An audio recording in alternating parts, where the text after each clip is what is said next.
От блатото почти нищо не остана. Така че едва ще успеем да накаляме модифицирания и стандартния, ако до другата неделя не се стегли изцяло водата. Тук ще имаме една зона за модифициран и две за стандарт най-вероятно.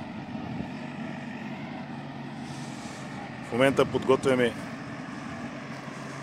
зона магистрала за прототип и за модифициран, която ще бъде абсолютно гладка и равна.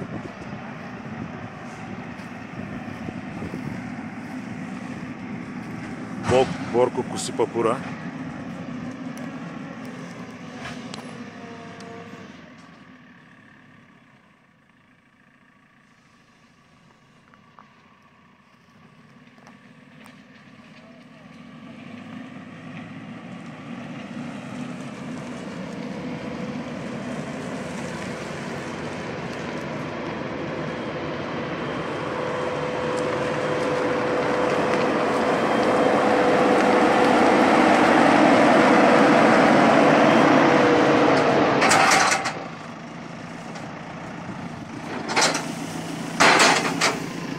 Каква магистрала се става.